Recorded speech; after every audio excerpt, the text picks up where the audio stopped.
이 시간에는 출애굽기 5장 1절에서 9절 말씀을 가지고 내 백성을 보내라는 제목으로 말씀의 은혜를 나누고자 합니다. 오늘은 종교개혁 주일, 모든 교회가 이날을 지키지는 않지만 저희들은 계속해서 이 때를 기념하면서 우리의 신앙을 스스로 점검하는 그런 기회로 갖고자 합니다. 올해로 502주년이 되었습니다. 1517년 마르틴 루터의 종교 개혁으로 벌써 500년의 세월이 지났고, 이 개혁은 날마다 우리에게 요구되고 있습니다. 그런데 진정한 개혁은 체제가 바뀌거나 사람이 바뀌거나 어떤 제도와 형식이 바뀌어서 되는 것이 아닙니다.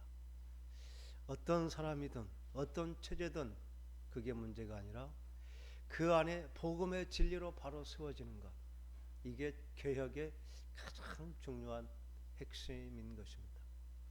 어떠한 사상을 가진 사람이든 어떠한 능력을 가진 사람이든 또 어떠한 체제 안에 있든지 간에 그들이 복음을 바로 이해하고 하나님의 사랑을 마음에 품은 자, 그 하나님의 인도함을 받는 사람은 하나님의 진리를 따라 살게 되고 그렇게 사는 것이 개혁의 길입니다. 그래서 오늘은 특별히 종교개혁 주간에 맞는 그러한 말씀을 전하지 아니하고, 바로 우리가 가는 길이 참 진리를 추구하는 길, 그래서 그렇게 말씀 앞에 세워지는 것이 참된 개혁임을 우리가 인정하면서 오늘 말씀 앞에 과연 우리의 삶은 바르게 사는지를 점검해 보는, 그렇게 해서 하나님이 주신 그 신앙을 회복하여 정말 하나님이 원하시는 생명의 길, 그 길을 능력 있게 걸어가는 개혁에 합당한 저와 여러분 될 수 있기를 간절히 축원합니다. 우리는 계란으로 바위 친다는 얘기를 많이 들어보았습니다. 그것은 분명히 계란이 박살나고 바위는 끄떡도 하지 않을 것이라는 전제가 있는 것입니다. 그러나 그 말을 하는 것은 그래도 그 계란이 바위를 깨뜨렸다는 그 엄청난 그 기적을 기대하기 때문이기도 한 것입니다. 오늘 주신 말씀의 상황이 어쩌면 바로 그와 같은지도 모릅니다. 계란과 같은 연약함을 가지고 바위처럼 엄청난 것을 깨뜨리는 그러한 기적을 보는 현장, 그게 하나님과 동행하는 길이고 하나님께서 우리에게 베풀어 주셨던, 그리고 앞으로도 열어가실 하나님의 은혜의 길인 줄 믿습니다. 오늘 주신 말씀은 이제 하나님의 부름을 받고 소명을 받은 모세가 그 아론과 함께 바로 앞에 가서 하는 현장을 기록하고 있습니다. 이제 하나님의 사명으로 충만해서 이제 사명을 가지고 바로 앞에 서는 것이죠. 그 앞에 선 바로 앞에 선 모세와 아론의 모습을 한번 보십시오. 그들은 바로에게 가서 이렇게 말합니다. 이스라엘의 하나님 여호와께서 이렇게 말씀하시기를 내 백성을 보내라. 그들이 광야에서 내 절기를 지킬 것이다. 하나님께서 이렇게 말씀하셨습니다. 이제 이스라엘 백성들을 보내주십시오. 바로에게 이렇게 말하는 것이죠. 어쩌면 이게 계란으로 바위를 향해 깨뜨려 보자고 도전하는 것과 같은 것을 보게 됩니다. 바로는 그 말에 당장 여호와가 누구이기에 내가 그의 목소리를 듣고 이스라엘 백성들을 보내겠느냐, 나는 이스라엘을 보내지 아니하겠다. 너무나 당연한 말을 하는 것입니다. 이것은 어쩌면 모든 세상 사람들을 향한 복음의 선포되는 현장이 이와 같다는 것입니다. 우리가 이와 비슷한 현상을 라이언 일병 구하기라는 영화를 통해서도 어렴풋이 그 의미를 짐작할 수 있습니다. 사형제가 군에 가서 각자 다 전사하고 마지막 한 사람이 남은 그것을 어떻게든 구원하여 그 부모에게 보내주고자 하는, 실화는 아니지만 그게 미국의 정신이기도 하고 그러한 것이 생명을 걸 가치가 있는 것인지 이러한 생각을 하는 것입니다. 마치 모세와 아론이 그 바로 앞에 간 것은 그 바로가 점령해 있는 그 적진에 가서 내 백성을 보내달라고 요구하는 것과 동일한 것입니다. 당연히 보내지 않을 것이죠. 그래서 그가 하는 말이 너희들이 이제 너무 게을러서 우리로 하여금 예배하겠다고 그렇게 말하면서 바로는 그 백성들에게 여전히 벽돌을 찍는 일을 했지만 지금까지 주었던 짚을 공급해 주지 않고 너희들이 스스로 구해서 집도 구하고 벽돌을 굽되 전에 하던 그대로 그 수를 다 채워라. 더 힘겨운 노동이 되게 된 것이죠. 이 사람들은 아주 체계적으로 이스라엘 백성들을 노예로 삼아서 벽돌을 찍는 기계처럼 그들을 사용하는데 그나마 겨우 정말 잠깐 쉬면서 일을 하는데 이제 사방을 다니면서 짚을 구해와야 되니까 벽돌 수요가 적을 수밖에 없는 것입니다. 그들은 이스라엘 백성 사람들을 사와서 개수하는 사람들을 시켰는데 그 사람들이 숫자가 모자라니까 그들을 두드려 패면서 이제 너희들이 게으르다. 그 기록원들이 바로에게 가서 아니 우리에게 짚을 주지 않으면서 여전히 전과 같이 벽돌을 찍으라고 하는 것은 너무나 부당하지 않습니까? 그렇게 말들을 할 때 너희들이 게을러서 우리가 하나님께 예배를 드리러 가자고 하지 않느냐? 짚을 주지 않을 테니 여전히 그 수요를 채우라. 너희들이 게을러서 그렇다. 그러면서 아주 이스라엘 백성들은 더 곤경에 처하게 된 것입니다. 이 상황을 성경은 아주 참 이제 20절에는 이렇게 기록합니다.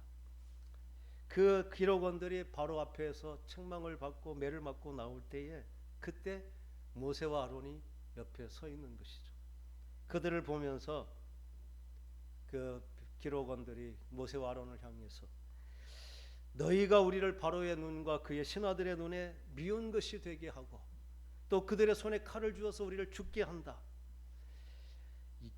여호와는 너희를 판단하시고 너희를 살펴서 너희를 판단해 주시기를 원한다. 얼마나 참 이러한 상황이 우리에게도 있는 것입니다.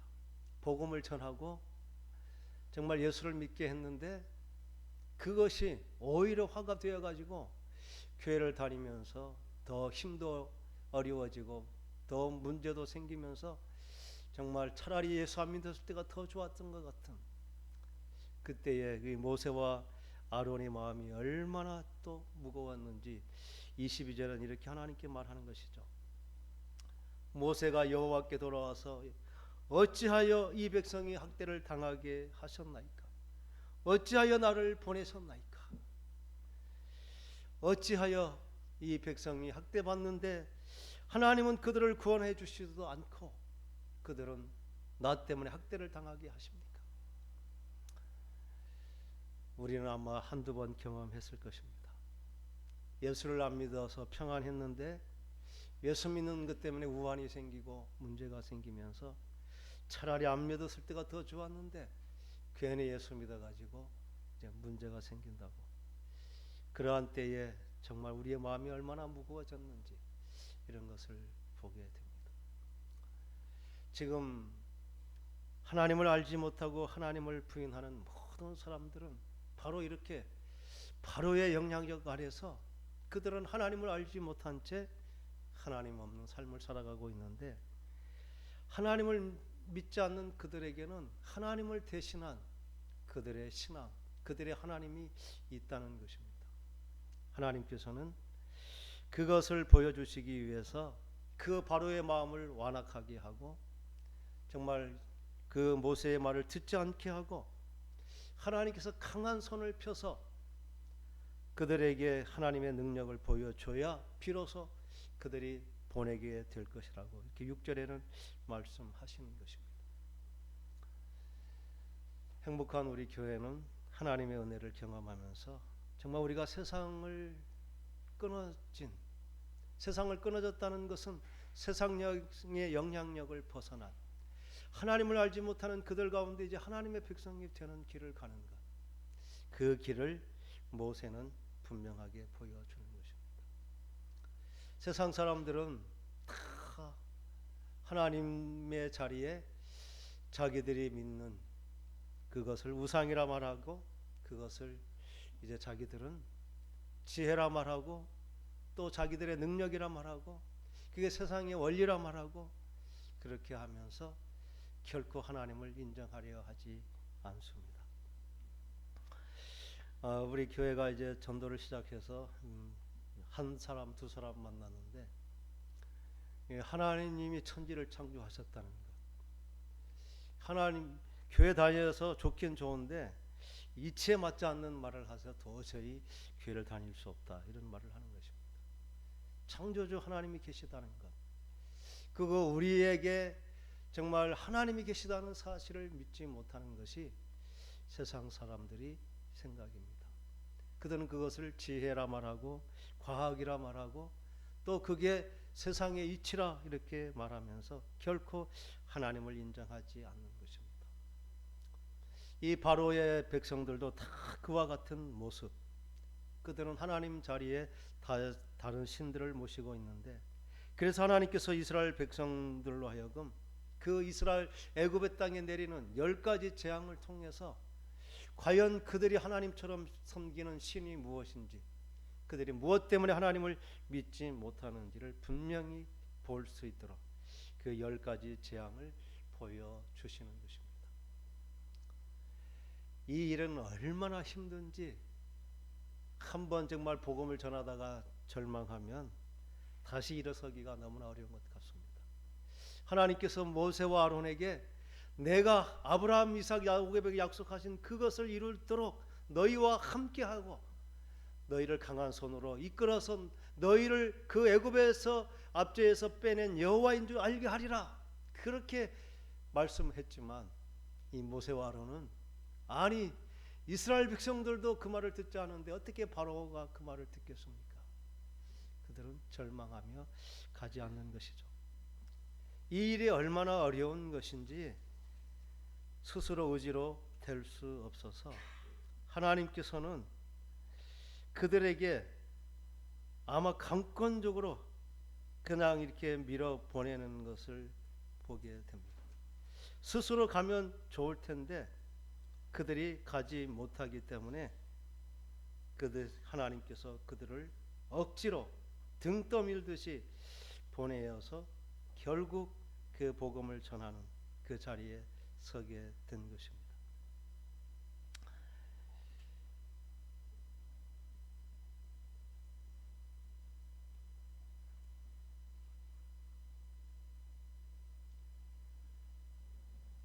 그들에게 행한 그 하나님의 10가지 기적을 이제 한번 살펴볼 텐데, 첫째 그들에게 보인 표적은 물이 피가 되는 그러한 표적을 보여줬습니다. 이 애굽 땅은 아주 황망한 그러한 모래 땅이지만 해마다 내리는 큰 비로 인해서 그 나일강이 계속 범람해서 그것은 아주 옥토가 된 것입니다. 그래서 그들은 나일강이 마치 자기들에게 풍요와 또 생존의 복을 주는, 그렇게 해서 그들의 나일강은 마치 신처럼 그들은 섬기는데, 나일강을 섬기는 신 하피라고 오리시스라고도 이렇게 하고 나일강을 신성시하는 것입니다. 그래서 그들은 강물의 제사를 지내면서 이 강물이 우리에게 풍요와 생명을 준다고 믿는, 그래서 그들은 하나님보다 그들이 곁에 있는 나일강이 더 정말 자기들에게 신처럼 여겨지는 것입니다. 우리가 왜 하나님을 믿기 어려운지요? 하나님은 보이지 않는 영적 존재이고 우상은 바로 눈앞에 보이기 때문에 너무나 믿고 신뢰하기가 쉬운 것입니다. 그 정말 생명의 강이 우리에게 풍요를 준다는 것은 모두가 믿을 만한, 그래서 그들은 마치 그것이 신성시 여기면서 그 강물이 우리에게 생명을 주고 풍요를 준다는 그 믿음을 가진 그들에게 하나님은 생명을 주고 우리에게 풍요와 또 안식을 주시는 분은 하나님이신 것을 그 나일강이 피로 변하게 하는 그 기적을 통해서 그들이 믿는 신이 헛된 것임을 보여주시는 것입니다. 우리들에게도 하나님을 믿지 않는 모든 사람들은 이 하나님처럼 신뢰하는 것이 있습니다. 하나님은 우리에게 풍요와 안정을 주지 못하지만 돈은 우리에게 정말 풍요한 삶을 준다고 사람들은 믿습니다. 그래서 사람들은 하나님을 섬기는 것보다 돈을 추구하고 돈을 신으로 여기는 그러한 모습들이 정말 이 땅을 사는 지금 현대인들에게도 마치 이스라엘 그 애굽 백성들이 그 강을 신성시하는 것처럼 그렇게 해서 그 하나님을 믿지 못하는 모습들을 보게 되는 것입니다. 하나님께서는 과연 우리에게 풍요와 생명을 주시는 분이 누구인지를 이 피의 심판을 통해서 보여주신 것입니다. 두 번째 재앙이 개구리의 재앙이 나타나는 것입니다. 우리는 개구리가 무슨 신일까 생각하는데 이 신은 머리가 개구리의 모양을 한 그러한 신, 헵투라는 신인데 이 신이 다산의 신으로 그 신이 정말 자녀를 이제 번성하게 하는 그러한 신으로 여기는 것입니다. 그래서 그들은 개구리가 신으로 여겼는데 하나님께서는 온 지천이 개구리로 덮이면서 정말 우리에게 다산의 복을 주시는 분은 그 헵투 신이 아니라 하나님이신 것을 그들로 보게 하신 것입니다. 세 번째 재앙은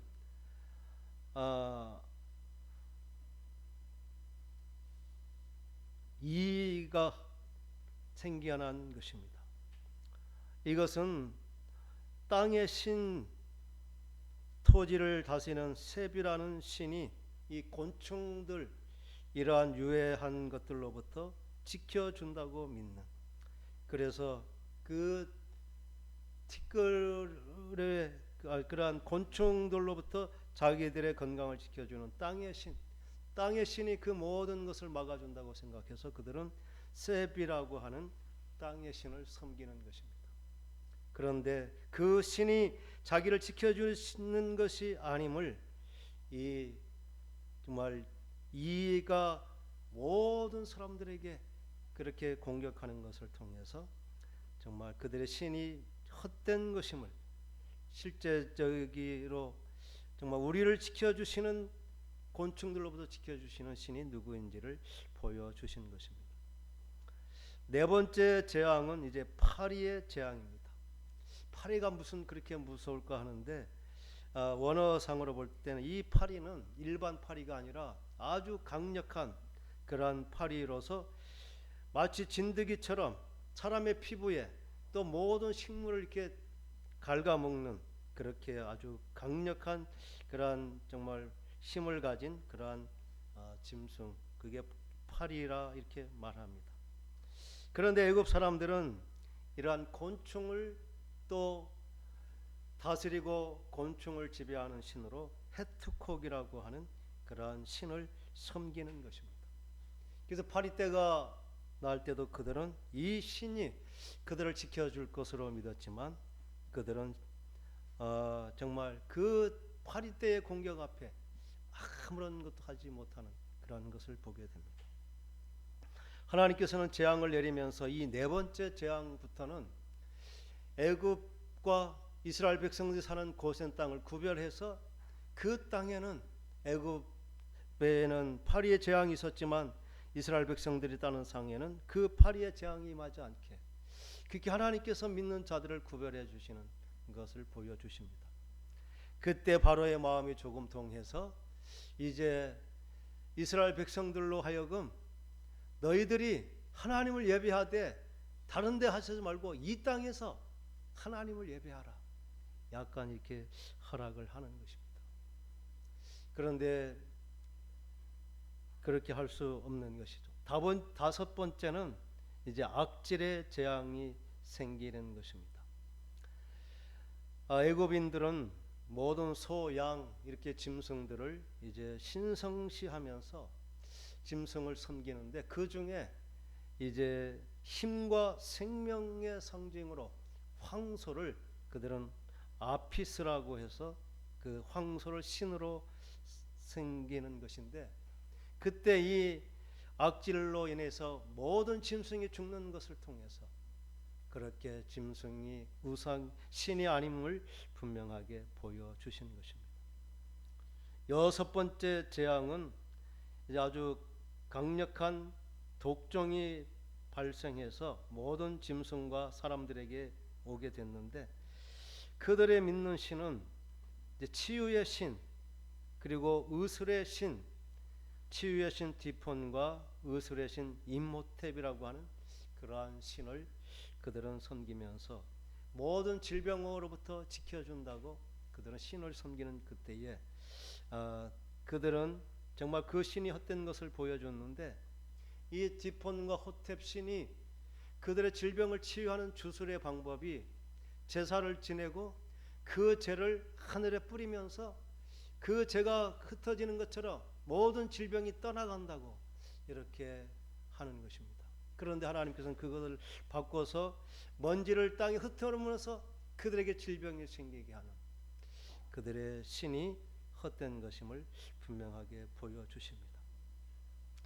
이제 일곱 번째 재앙은 아주 불과 우박이 내리는 그러한 재앙을 내려주는데, 이스라엘 백성들은 이 정말 자연 그 비와 그러한 그 재해를 다스리는 신을 하늘의 여신 누투, 그리고 대기의 신 수라는 이러한 신이 폭풍 우박 이러한 자연 환경을 지배한다. 그래서 자신들을 그 선을 섬김으로 정말 이제 큰 자연 재해가 일어나지 않도록 그렇게 섬기지만, 하나님께서는 정말 초자연적인 그러한 폭풍을 통해서 우박과 불을 내려서 하나님께서 자연을 섬기시는 것을 이스라엘 백성들 그리고 애굽의 백성들이 보게 한 것입니다. 여덟 번째는 이제 메뚜기 재앙이, 우박에서 거의 모든 식물들이 다 파괴되었는데 그때 아직 나지 않은 그 싹들이 나는데 그때 메뚜기를 보내는 것입니다. 이 중동 지역에는 이 메뚜기와 같은 것들이 사실 많이 일어나서 그게 한번 지나가면은 이제 흉년이 들어서 아주 그것이 그들의 공포의 대상이기도 했습니다. 그래서 그들은 곤충을 주관하는 세라피아라는 그러한 신을 섬기면서 그 신이 그러한 메뚜기와 같은 곤충의 재앙에서 자기를 지켜줄 것이라 믿으면서 섬기는 것인데, 하나님께서 이 메뚜기 재앙을 통해 이 세라피아 신이 아니라 여호와께서 모든 곤충을 다스리는 것을 분명하게 그들로 보게 하신 것입니다. 아홉 번째 재앙은 이제 아주 흑암이 정말 앞을 더듬어야 볼 수 있는, 전혀 눈앞을 불관할 수 없는 그 깊은 흑암이 3일 동안 이 땅에 있게 한 것입니다. 애굽 사람들은 태양신 라라고 태양신을 섬깁니다. 그래서 그들은 아침에 그 해가 뜰 때에 그들은 장엄한 예배를 드리면서 그 태양을 신으로 섬기는 매일의 그러한 제사를 지냅니다. 그리고 이 애굽의 바로 왕은 그 태양의 아들이라 그렇게 태양을 신으로 섬기는 그들인데, 하나님께서는 그들에게 흑암을 통해서 태양은 하나님의 피조물일 뿐임을, 그리고 정말 자연 만물을 다스리는 분은 하나님이신 것을 그렇게 자연의 현상을 통해서도 보여주신 것입니다. 마지막 열 번째 재앙은 모든 애굽에 처음 난 것, 짐승의 새끼로부터 모든 바로의 아들까지 처음 난 첫 태생들은 다 죽게 한 재앙입니다. 애굽 사람들은 이시스라고 하는 그러한 신을 사람의 생명을 주관하는 신으로, 그래서 이시스가 우리에게 생명을 주셔서 그 주신 생명만큼 사는 것이라 그들은 그렇게 신을 섬겼지만, 하나님께서 생명의 근원이 되시고 하나님이 우리에게 생명을 주시는 것을 분명히 그들로 체험하여 보게 하신 것입니다. 우리들은 믿음으로 이러한 하나님의 역사를 기대하는 것입니다. 이 놀라운 하나님께서 행하신 그 강한 팔로 이스라엘 백성들로 하여금 하나님이 유일한 신임을 보여주신 그것은 하나님께 능력이 있지만 믿음으로 순종하는, 정말 말도 안 되는 것, 정말 두렵고 떨리는 그러한 대상이지만 그 바로 앞에 가서 하나님의 말씀대로 순종하여 그 말씀을 선포한 그 선포를 통해서 하나님께서 이렇게 능력을 베풀어 주시는 것입니다. 지금 세상 사람들은 이렇게 10가지로 구분했지만 그들은 하나님 대신 자기들을 지켜주고 자기들에게 복을 주고 또 자기들의 추구하는, 의지하는 것들이 있어서 하나님을 믿지 못하는데, 하나님께서는 지금 시대에도 하나님의 말씀을 듣고 순종하여 복음을 전하는 그 복음의 현장을 통해서 하나님께서 이와 같은 능력을 베풀어 주시고 깨달음을 주시고 또 그렇게 하면서 그들이 참 신이 누구인지를, 그들의 잘못된 생각을 보게 하시는 은혜를 베풀어 주시는 줄 믿습니다. 우리가 능력을 행하는 것이 아닙니다. 우리는 하나님의 말씀 그대로 모세와 아론처럼 우리에게 파송된, 보내진 그 자리에서 우리는 하나님의 말씀을 선포하는 것이고 믿음으로 그것을 믿고 지켜가는 것이고, 하나님은 그 사람들로 하여금 그 능하신 하나님의 능력을 보게 하시고 구원의 역사를 이 시대 가운데도 베풀어 주시는 줄 믿습니다. 하나님께서 왜 이렇게 10가지 재앙을 통해서 그 애굽의 신들을 심판하셔야만 했는지, 그 이유에 대해서 하나님의 말씀은 분명히 말씀하시는데, 출애굽기 12장 12절의 말씀을 우리가 함께 읽어보겠습니다. 다 함께 읽겠습니다. 내가 그 밤에 애굽 땅에 두루다니며 사람이나 짐승을 막론하고 애굽 땅에 있는 모든 처음 난 것을 다 치고 애굽의 모든 신을 내가 심판하리라. 나는 여호와라. 애굽의 모든 신, 그 10가지의 재앙을 통해서 애굽 사람들이 섬기던 모든 신을 심판해서 오직 하나님께만 이렇게 심판의 능력이 있는 분임을 애굽 사람들 그리고 이스라엘 백성들이 정말 하나님이 어떤 분인지를 깨닫게 하시려고 이 바로의 마음을 완악하게 하시고 이 하나님의 능력을 보게 하셨다, 이렇게 말씀하십니다. 두 번째는 이 10가지 재앙을 통해서 사람들이 섬기는, 그 세상 사람들이 섬기는 신이 모두 거짓이며 오직 여호와만 참 신이라는 사실을 보여주게 하셨다. 모세는 그 사건을 통해서 그렇게 회고하며 말하는 것입니다. 신명기 4장 34절 35절 말씀을 우리가 함께 또 읽겠습니다. 어떤 신이 와서 시험과 이적과 기사와 전쟁과 강한 손과 편팔과 크게 두려운 일로 한 민족을 다른 민족에서 인도하여 낸 일이 있느냐? 이는 다 너희의 하나님 여호와께서 애굽에서 너희를 위하여 너희 목전에서 행하신 일이라. 이것을 내게 나타내심은 여호와는 하나님이시요 그 외에는 다른 신이 없음을 내게 알게 하려 하심이니라.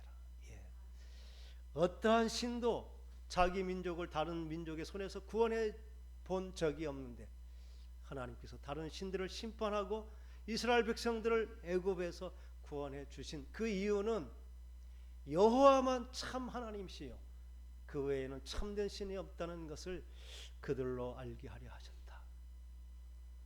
이 애굽의 심판은 하나님은 그 애굽의 사람들을 벌하시기 위하신 그 목적보다 이스라엘 백성들로 하여금 내가 믿는 하나님의 어떤 신인지를 바로 깨닫도록, 그래서 참된 여호와를 섬기는 그 신앙을 뼛속까지 그들이 기억하도록 그렇게 애굽을 심판하셨다 말씀하십니다. 세 번째 그 재앙을 준 것은 하나님께서는 그 애굽의 노예로 정말 애굽에 붙여 있는 그들이 그렇게 좁은 세계관 안에 갇혀 있지 않고 하나님께서는 전 세계를 지배하시며 하나님께서는 세계 비전을 품으신, 그래서 그 일을 이루실 것임을 이제 보여주시기 위해서 그렇게 하셨다고 출애굽기 19장 4절 5절은 말씀하십니다. 한번 말씀을 같이 읽겠습니다. 내가 애굽 사람에게 이렇게 어떻게 행하였습니까? 내가 어떻게 독수리 날개를 접어 내게로 인도하였음을 너희가 보았느니라. 세계가 다 내게 속하였나니 너희가 내 말을 잘 듣고 내 언약을 지키면 너희는 모든 민족 중에서 내 소유가 되겠고. 하나님께서는 세계가 다 내게 속한 것이다. 내 말을 잘 듣고 내 언약을 지키면 너희는 이 모든 민족 중에서 내 소유가 되고 너희들 제사장 나라 삼아서 그 모든 민족을 다스리게 할 것이다.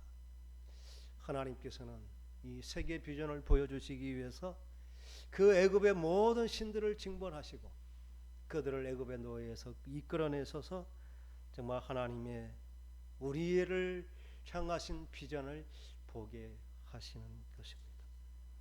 하나님께서 우리로 하여금 우리가 감당할 수 없는 바로와 같은 그러한 장벽 앞에 세우신 것은 그 모든 일들을 통해서 우리의 신앙을 더욱 성숙시키시고 하나님에 대한 믿음을 갖게 하시고, 그래서 그 하나님을 믿고 신뢰함으로 하나님이 우리를 부르심은 땅 끝까지 이르러 내 증인이 되게 하시는, 세계가 다 내게 속하였다.